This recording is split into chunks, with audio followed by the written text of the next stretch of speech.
Assalamualaikum warahmatullahi wabarakatuh. Salam sejahtera. Semoga kita semua selalu dalam lindungan Tuhan dan selalu diberi kesehatan dalam kondisi pandemi yang seperti sekarang ini.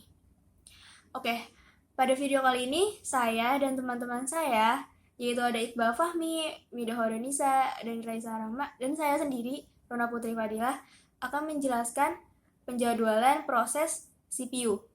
Yang pertama, ada definisi. Apa sih penjadwalan proses itu? Penjadwalan proses merupakan kumpulan kebijaksanaan atau mekanisme sistem operasi yang berkaitan dengan urutan kerja yang dilakukan sistem komputer. Sedangkan proses itu sendiri merupakan suatu unit kerja terkecil yang secara individu memiliki sumber daya atau unit pemilikan sumber daya. Selanjutnya, ada tugas penjadwalan. Tugas penjadwalan ada dua, yaitu memutuskan proses yang harus berjalan dan memutuskan kapan dan selama berapa lama proses itu berjalan. Dalam penjadwalan proses CPU ini terdapat strategi penjadwalan, yaitu ada dua, non-preemptive dan preemptive. Yang pertama ada non-preemptive, yaitu proses yang sedang berjalan yang tidak dapat disalah, di mana sekali proses dalam status running atau sedang berjalan, maka proses tersebut akan dieksekusi terus-menerus sampai proses tersebut berhenti karena selesai atau diblok untuk menunggu input-output atau untuk meminta layanan dari sistem operasi. Dan CPU tidak dapat diambil alih oleh proses yang lain. Strategi penjadwalan yang kedua, yaitu preemptive. Proses yang sedang berjalan dapat diinterupsi dan dipindah ke status ready oleh sistem operasi, sehingga CPU dapat diambil alih proses yang lain. Algoritma penjadwalan ada 4. Yang pertama, FCFS atau First Come First Serve. Yang kedua, ada SJF, Short Job First, Non-Preemptive, dan Preemptive. Yang ketiga, ada Priority Scheduling Non-Preemptive dan Preemptive. Dan yang keempat, ada Round Robin Preemptive dan Round Robin Non-Preemptive. Yang pertama, First Come First Serve, algoritma penjadwalan CPU yang paling sederhana dan juga menerapkan non-preemptive, yaitu proses-proses yang sedang dieksekusi oleh CPU tidak dapat diinterrupt oleh proses yang lain. Kalau ada proses tiba pada waktu yang sama, maka pelayanan mereka dilaksanakan berdasarkan urutan dalam antrian. Artinya, yang pertama tiba, yang pertama pula dieksekusi, sehingga antrian di belakangnya harus menunggu sampai semua proses di depannya selesai. Kelemahan pada first come first serve, yang pertama rata-rata waktu tunggu cukup lama. Yang kedua, terjadinya convoy effect, yaitu proses-proses menunggu lama untuk menunggu satu proses besar yang sedang dieksekusi oleh CPU. Contoh soalnya, jika diketahui terdapat 5 macam antrian proses dengan urutan A, B, C, D, E dengan waktu sebagai berikut. Pada tabel terdapat 5 proses dan masing-masing waktu tiba dan lama eksekusinya. Lanjut kita ke penyelesaiannya. Yang pertama kita buat terlebih dahulu Gantt chart-nya, yaitu pada waktu ke-0, proses A masuk ke dalam antrian dan langsung dieksekusi, ditandai dengan warna biru. Selanjutnya, pada waktu kedua, proses B masuk ke dalam antrian. Pada waktu ketiga, proses C masuk ke dalam antrian. Pada waktu kelima, proses D masuk ke dalam antrian. Dan pada waktu ke-9, proses E masuk ke dalam antrian. Pada posisi 12, proses A selesai dieksekusi. Maka proses B akan dieksekusi terlebih dahulu dibandingkan proses yang lain, karena proses B datang terlebih dahulu dibandingkan proses yang lainnya. Lama proses B yaitu selama 8. Maka dari 12 ke 20 proses B, pada posisi 20 proses B selesai dieksekusi. Selanjutnya proses C yang akan dieksekusi terlebih dahulu. Karena proses C datang terlebih dahulu, maka proses D dan E masuk ke dalam antrian. Proses C lama eksekusinya itu selama 5. Maka dari 20 sampai di posisi 25 proses C selesai dieksekusi. Selanjutnya, proses D dan E yang masuk ke dalam antrian, dan proses D terlebih dahulu yang dieksekusi. Proses D, lama dieksekusinya itu selama 2, maka dari 25 ke 27 di posisi 27, proses D selesai dieksekusi, sisa proses E yang masuk ke dalam antrian dan langsung dieksekusi. Lama eksekusinya itu proses E selama 1, maka di posisi 28 proses E selesai dieksekusi. Nah, di sini ada rumusnya untuk lebih gampangnya mungkin. Selesai eksekusi, rumusnya yaitu lama eksekusi ditambah mulai eksekusi. Untuk mencari selesai eksekusi pada proses A, yaitu lama eksekusinya itu ada 12 di waktu 12 ditambah 0, maka 12. Lama selesai eksekusi pada proses B, yaitu lama eksekusinya 8 dan mulai eksekusinya 12, maka 8 tambah 12 sama dengan 20.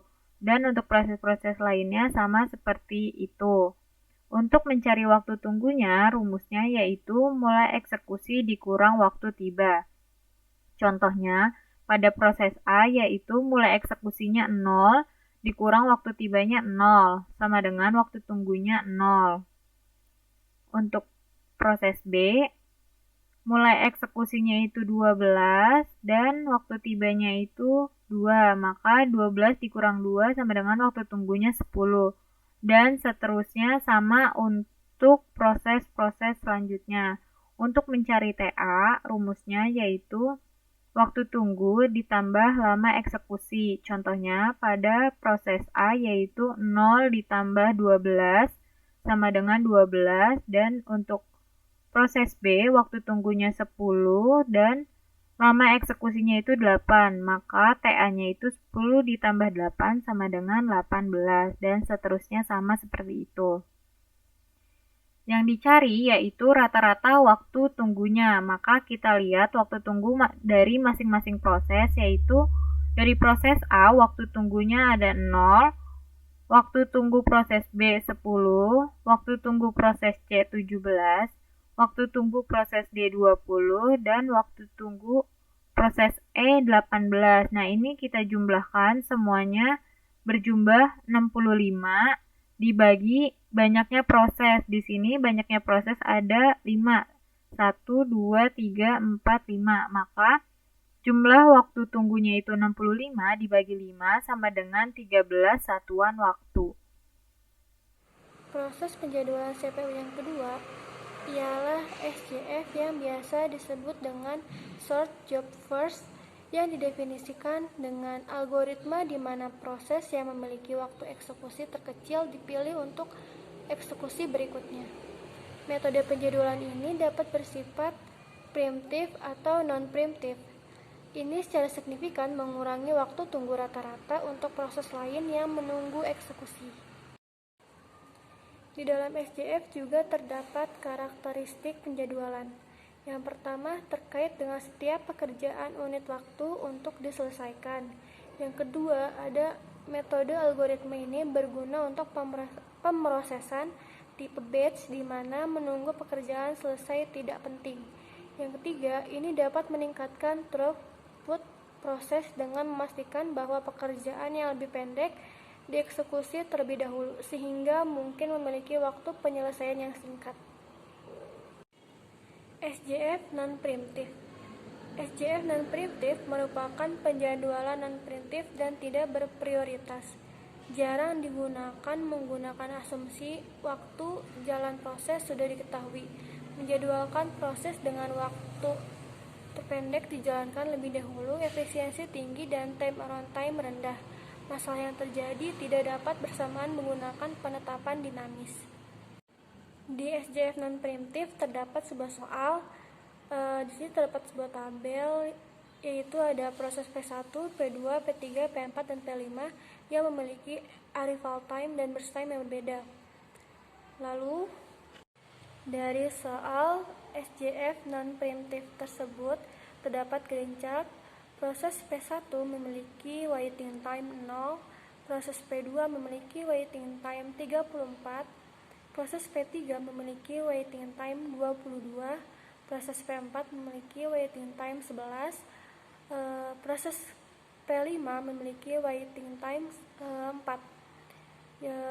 Rata-rata waiting time tersebut ialah dijumlahkan hasil waiting time-nya dibagi banyaknya proses.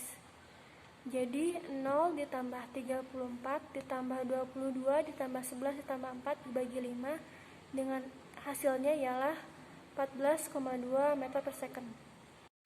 Yang kedua ada SJF primitif. Diketahui ada 4 proses yang arrival time dan burst time sebagai berikut. Proses P1, P2, P3, P4 arrival time 0356 dan burst time 8526. Hitung waiting time dan average time menggunakan metode penjadwalan primitive search first. Metode primitif SJF yaitu metode yang mendahulukan proses dengan eksekusi waktu tersingkat. Hampir sama dengan non-primitif, namun primitif sangat memperhatikan kedatangan proses selanjutnya. Apabila ada proses baru yang datang, maka proses yang sedang berjalan langsung membandingkan burst time-nya. Selanjutnya yang lebih kecil akan didahulukan. Dari soal tersebut terdapat Gantt chart.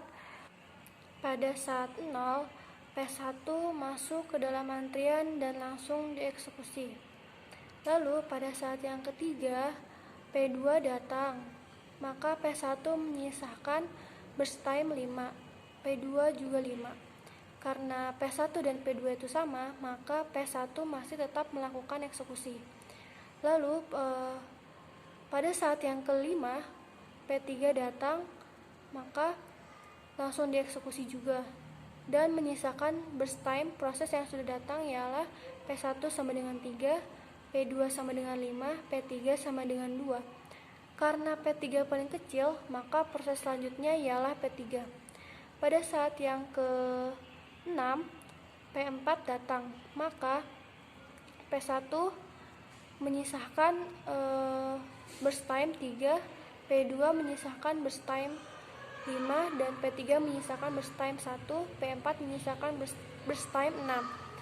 Karena P3 paling kecil, maka proses selanjutnya masih tetap P3. Pada saat yang ke-7, P3 selesai dieksekusi, maka posisi ini sisa burst time proses yang sudah datang ialah P1 sama dengan 3, P2 sama dengan 5, dan P4 sama dengan 6. Karena P1 paling kecil, maka proses selanjutnya ialah P1 kembali. Pada saat yang ke-10, P1 selesai dieksekusi. Maka pada posisi ini sisa burst time proses yang sudah datang ialah P2 sama dengan 5 dan P4 sama dengan 6. Lalu selanjutnya pada saat yang ke-15, karena P2 paling kecil, maka proses selanjutnya ialah P2. Pada proses ke-15 ini P2 sudah selesai dieksekusi. Pada posisi ini maka sisa burst time ialah P4 sama dengan 6. Pada proses yang keempat yaitu pada saat arrival time ke-21. Di situ proses P4 telah selesai. Lalu tinggal dihitung waiting time-nya. P1 memiliki waiting time 0 ms ditambah 2 ms sama dengan 2 ms. P2 memiliki waiting time 10 ms dikurang 3 ms sama dengan 7 ms. P3 memiliki waiting time 0 ms dan P4 memiliki waiting time 9 ms. Average time sama dengan jumlah waiting time dibagi jumlah proses, sama dengan 2 ditambah 7 ditambah 0 ditambah 9 dibagi 4.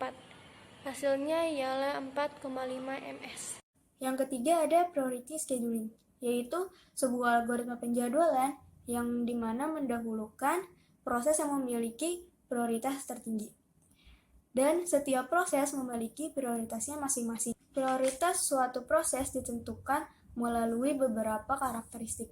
Di antaranya, yang pertama ada time limit, yang kedua ada memory requirement, yang ketiga access file, yang keempat perbandingan antara burst MK dengan CPU burst.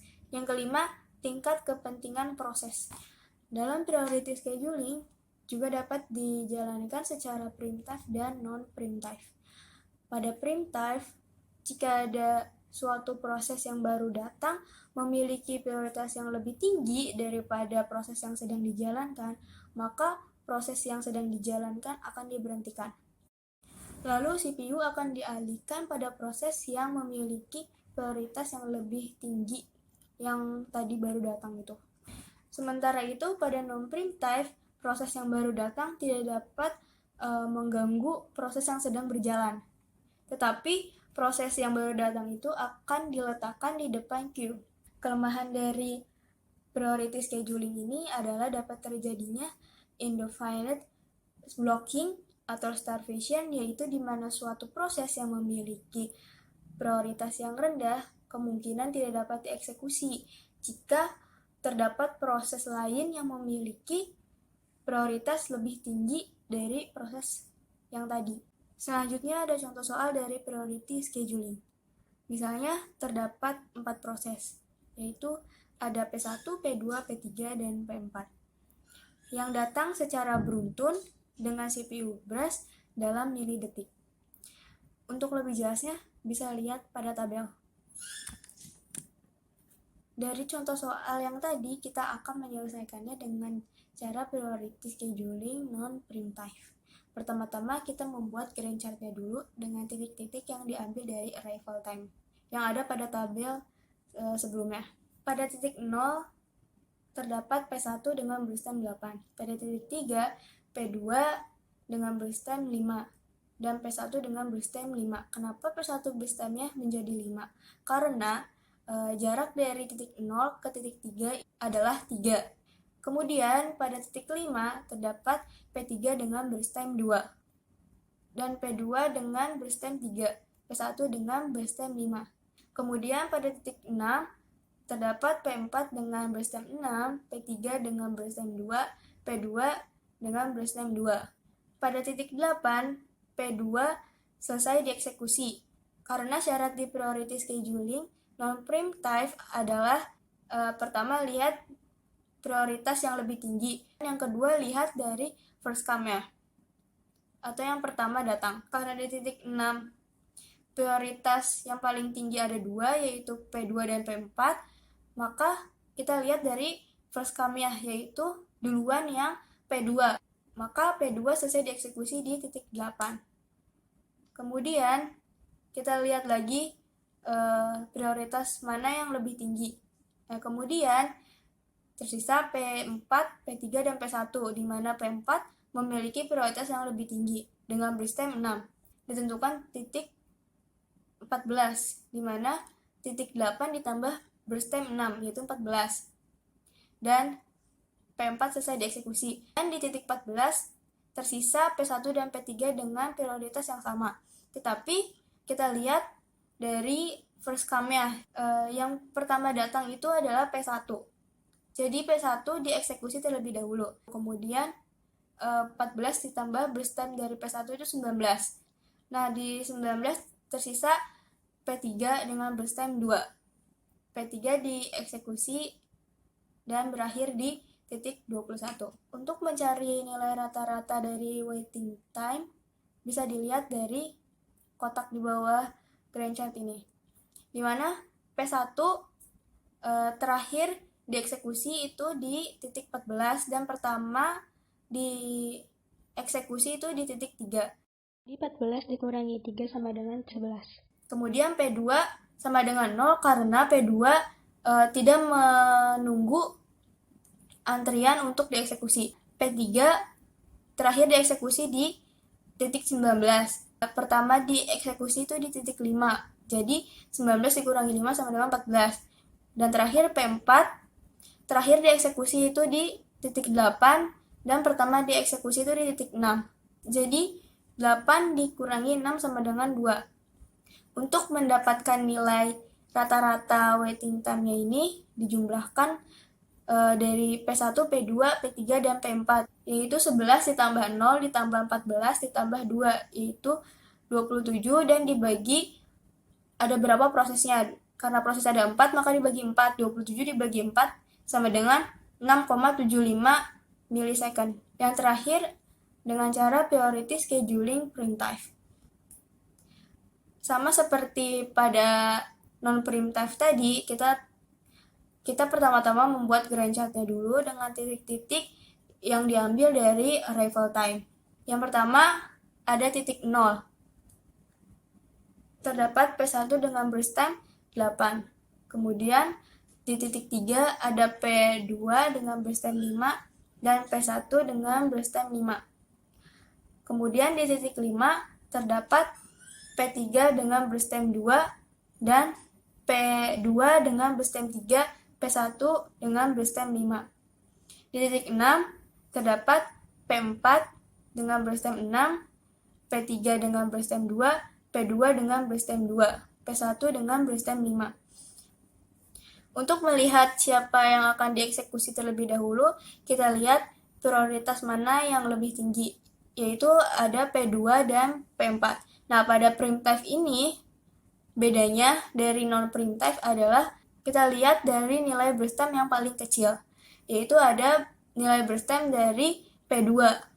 Titik 6 ditambah burst time P2 yaitu 2 menjadi 8. Kemudian burst time dari P2 ini ditambahkan dengan titik 6 ini menjadi titik 8. Di titik 8 tersisa P4 dengan burst time 6, P3 dengan burst time 2, P1 dengan burst time 5. Sudah jelas di titik 8 ini prioritas tertinggi adalah P4. Kemudian burst time dari P4 ini dijumlahkan dengan titik yang sekarang ini. Nah, selanjutnya di titik 14. Pada titik 14, kita lihat P3 dan P1 memiliki nilai prioritas yang sama. Tetapi untuk menentukan siapa lebih dulu dieksekusi itu dilihat dari burst time yang paling kecil, yaitu pada P3. Pada titik 16 tersisa P1 dengan burst time 5. Kemudian selesai pada titik 21. Untuk mengetahui nilai rata-rata dari waiting time tadi, sama caranya seperti pada priority scheduling non-primitive tadi. Setelah dijumlah, P1, P2, P3, dan P4 mendapatkan hasil 26. Ini dibagi 4 proses, dan hasilnya adalah 6 milisecond. Round robin termasuk penjadwalan preemptive. Namun, proses tidak di-preempt secara langsung oleh proses lain, namun oleh penjadwalan berdasarkan lama waktu berjalannya suatu proses. Bisa disebut juga dengan preempt by time.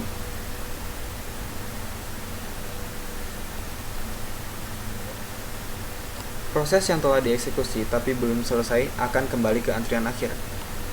Di dalam penjadwalan round robin terdapat 3 ketentuan.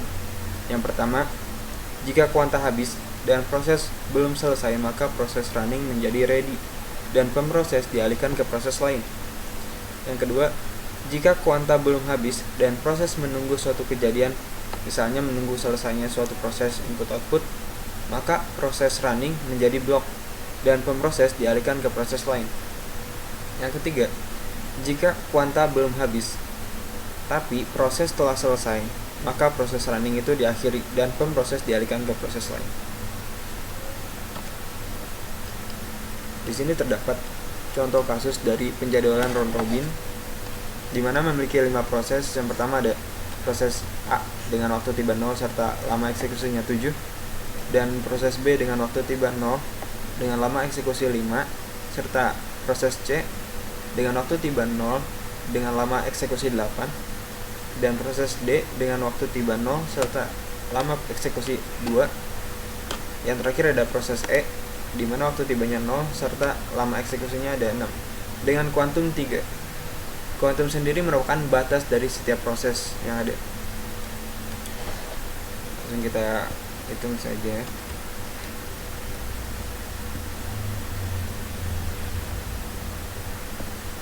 Di sini memiliki 5 proses dengan kuantum 3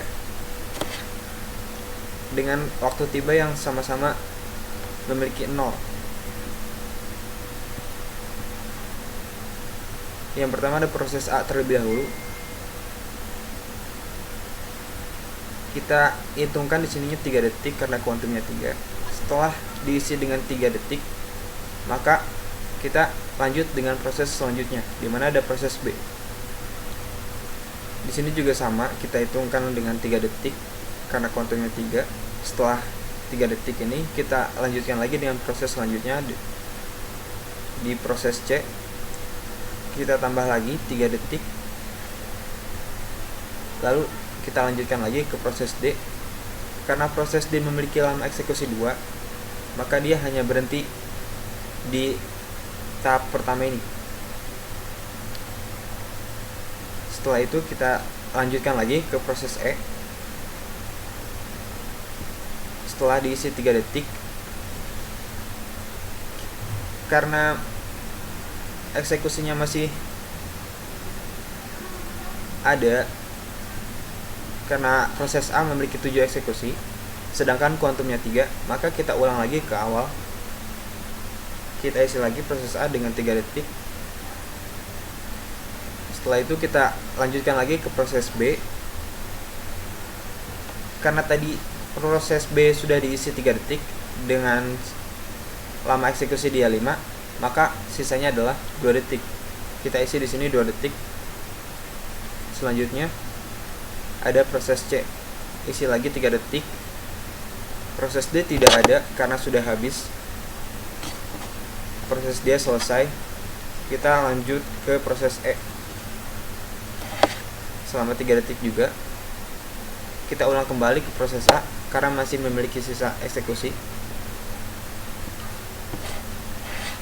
hingga selesai sampai proses C. Ketika semua ini selesai, kita hitung AWT-nya atau average waiting time, di mana proses A memiliki AWT karena dia waktu tibanya 0. Di sini tidak dihitung. Kita lanjut di sini. Dia memiliki waktu tunggu 1 2 3 4 5 6 7 8 9 10 11. Di sini 11. Lalu selanjutnya dia menunggu lagi hingga proses dia berjalan. Itu ada 1 2 3 4 5 6 7 8 detik. AWT untuk proses A memiliki 29. Selanjutnya ada AWT di proses B. Pada tahap pertama dia menunggu selama 3 detik. 1 2 3. Lalu proses dia dimulai, lalu menunggu lagi selama 11 detik hingga selesai. Proses B memiliki waktu tunggu 14 detik. Selanjutnya ada proses C. Proses C memiliki waktu tunggu untuk pertama kalinya yaitu 6 detik. 1 2 3 4 5 6. Lalu dia memproses serta memiliki waktu tunggu kembali 1 2 3 4 5 6 7 8 9 10 detik. Lalu menunggu lagi hingga 1 2 3 4 detik.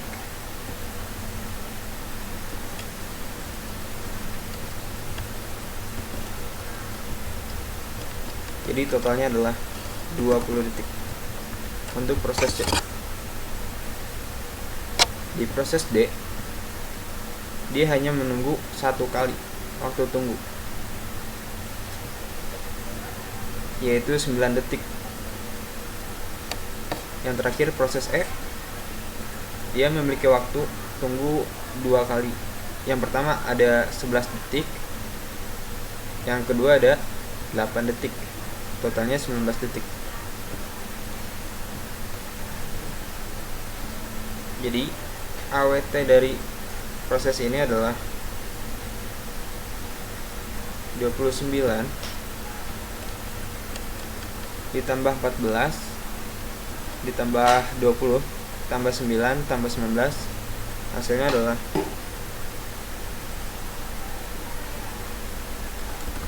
91. Karena prosesnya ada 5, maka dibagi 5, hasilnya adalah 18,2. Maka average waiting time dari proses ini adalah 18,2. Selanjutnya kita akan menghitung average turnaround time-nya.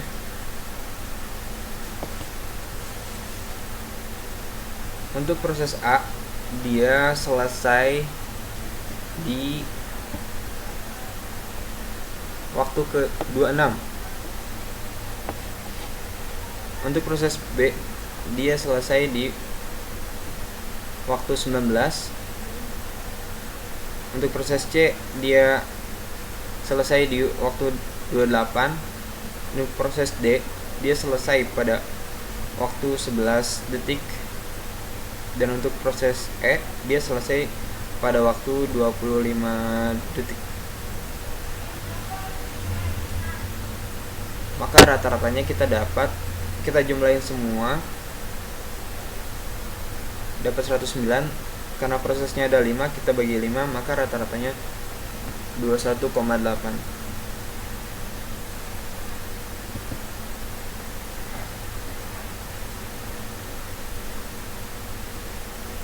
Itu merupakan contoh dari penjadwalan round robin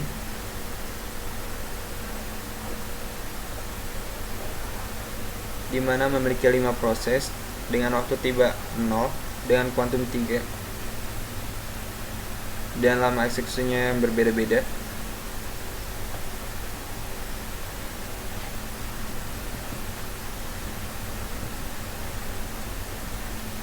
Terima kasih dari kelompok kami.